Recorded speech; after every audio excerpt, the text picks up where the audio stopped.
देखिए, एक बात साफ स्पष्ट कर देता हूँ, मेरे पास किसी स्टूडेंट की लॉगिन डिटेल्स नहीं है, तो मैं प्रैक्टिकली चीज़ें करके नहीं दिखा सकता हूँ। लेकिन जो फ़ेज़ 2 का रजिस्ट्रेशन है, उसके बारे में गाइडलाइंस आपको ज़रूर दे सकता हूँ कि आखिर इसमें करना क्या है, और कुछ परेशानी भी मुझे देखने को मिली है स्टूडेंट्स द्वारा, उसे भी मैं हैंडल करने की कोशिश करूँगा। सबसे पहले इस नोटिस पर एक बार नज़र डालिए, इसमें क्या लिखा गया है फ़ेज़ 2 के संदर्भ में। इसमें ये लिखा गया है कि कैंडिडेट जो है, उन कोर्सेज़ को सेलेक्ट करेंगे जिन कोर्सेज़ की वजह से उन्हें मेजर डिग्री दी जाती है रेलेवेंट डिसिप्लिन में। यानी कि मैं ग्रेजुएशन कर रहा हूँ, अब मेरी ग्रेजुएशन में मुझे वो सब्जेक्ट अपने फॉर्म में सेलेक्ट करने हैं जिन सब्जेक्ट की वजह से मेरी ग्रेजुएशन में जिस भी डिसिप्लिन में मैं कर रहा हूँ उसमें मेजर काउंट करी जाए। अब जो यूजीसीएफ का ब्राउचर आया था, उसमें चाहे डीएससी हो या डीएसई हो, ठीक है, दोनों ही सब्जेक्ट मेजर माइनर को काउंट करने के लिए कंसिडर करे जाते हैं। तो जब आप सब्जेक्ट चूज़ करोगे मेजर को कंसिडर करने के लिए, तो डीएसई का भी करोगे, डीएससी का भी करोगे। सर, हमारे सब्जेक्ट टोटल 80 की रिक्वायरमेंट है, उससे ज़्यादा जा रहे हैं तो भाई हम कुछ नहीं कर सकते। ज़्यादा जा रहे हैं जाने दीजिए, कम जा रहे होते तो परेशानी होती, तो एलिजिबल नहीं होते। ज़्यादा हो रहे हैं 80 से इवन 100 से ज़्यादा हो रहे हैं टोटल क्रेडिट्स, तो मुझे नहीं लगता उसमें कोई दिक्कत है। जहाँ तक हमें चीज़ें समझ में आ रही हैं वो मैं आपको बता रहा हूँ। तो आप डीएससी और डीएसई चूज़ कर लें। सेमेस्टर 1 से लेके 8 तक जो भी ऑप्शंस उसमें आ रहे हैं। अब काफ़ी लोग ये पूछ रहे हैं क्या जीई भी चूज़ कर लें? नहीं भाई, जीई कैसे चूज़ कर लोगे आप? मान लो मैं बीए प्रोग्राम कर रहा हूँ हिस्ट्री और पॉलिटिकल साइंस में, मुझे 1 ईयर पीजी करना है हिस्ट्री में, तो मैं हिस्ट्री के सब्जेक्ट सारे मेजर के चूज़ करूँगा ना। डीएसई के, डीएससी के सारे सब्जेक्ट हिस्ट्री के चूज़ करूँगा मैं, सेमेस्टर 1 से लेके 8 तक। मैं पॉलिटिकल साइंस के चूज़ नहीं कर सकता हूँ, और मैं जीई का सब्जेक्ट तो चूज़ ही नहीं कर सकता हूँ क्योंकि वो दूसरा सब्जेक्ट होगा।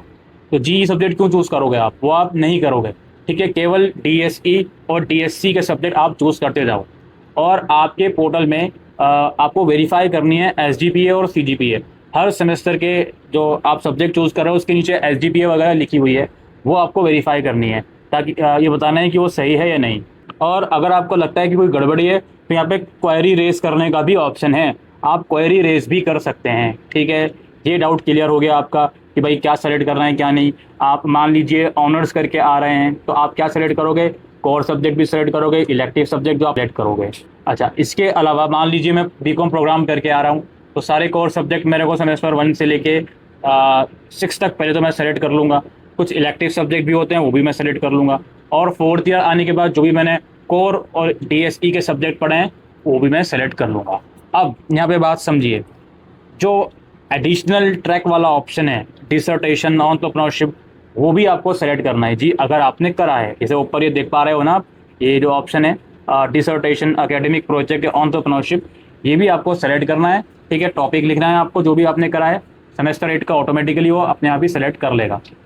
अब यहाँ पे परेशानी जो आ रही है उससे मैं बताता हूँ आपको। बहुत से ऐसे स्टूडेंट हैं प्रोग्राम कोर्सेज के, उन्होंने ना तो डिसर्टेशन करा है, ना एकेडमिक प्रोजेक्ट करा है, ना एंटरप्रेन्योरशिप करा है, अपनी मर्जी से नहीं करा, उनको दिया ही नहीं गया था। आपको याद होगा लास्ट ईयर यूनिवर्सिटी ने 4th ईयर का एक एडिशनल ट्रैक निकाला था, जिसमें उन लोगों ने कोई स्किल बेस्ड सब्जेक्ट ऐड कर दिया था इन तीनों चीज़ों को हटा के। ठीक है, और यूनिवर्सिटी ने करा था, लेकिन मेजर माइनर का सिलसिला तब भी जारी था, मेजर माइनर तब भी हम कर सकते थे। तो अब दिक्कत जो आ रही है वो ये आ रही है कि जो ऐसे स्टूडेंट हैं जिन्होंने वो एडिशनल ट्रैक लिया था 7th और 8th सेमेस्टर में, जिसमें उन्होंने कुछ डीएससी का सब्जेक्ट पढ़ा, कुछ डीएसई के पढ़े, कुछ स्किल का सब्जेक्ट पढ़ा, तो उनसे भी ये कहा जा रहा है कि आप इनमें से कोई एक सब्जेक्ट चूज़ करें। अब वो बच्चे कैसे कर सकते हैं भाई चूज़ सब्जेक्ट, तो उन्होंने पढ़ा ही नहीं है। तो दिक्कत वहाँ पे एक आ रही है। आप लोगों से मेरी रिक्वेस्ट है, जिन भी बच्चों के साथ ये इशू आ रहा है, प्रोग्राम वाले बच्चों के साथ ही ये जनरली इशू आएगा, तो उन बच्चों से रिक्वेस्ट है कि आप हेल्प डेस्क पर मेल डालो डीयू के कि भाई हमने तो कुछ सब्जेक्ट पढ़ा ही नहीं, तो ये वाला ऑप्शन हमारे पोर्टल में क्यों आ रहा है। आप मेल डालोगे तो ही कुछ हो सकता है, अदरवाइज़ मुझे दिल्ली यूनिवर्सिटी के जो इशारे हैं वो सही लग नहीं रहे हैं। ठीक है, उम्मीद करता हूँ आप मेरी इतनी सी बात को समझ पा रहे होंगे। तो मेल डालें, कुछ गड़बड़ है यूनिवर्सिटी के पोर्टल में, क्या माइंड में चल रहा है यूनिवर्सिटी के, ये हमें नहीं पता।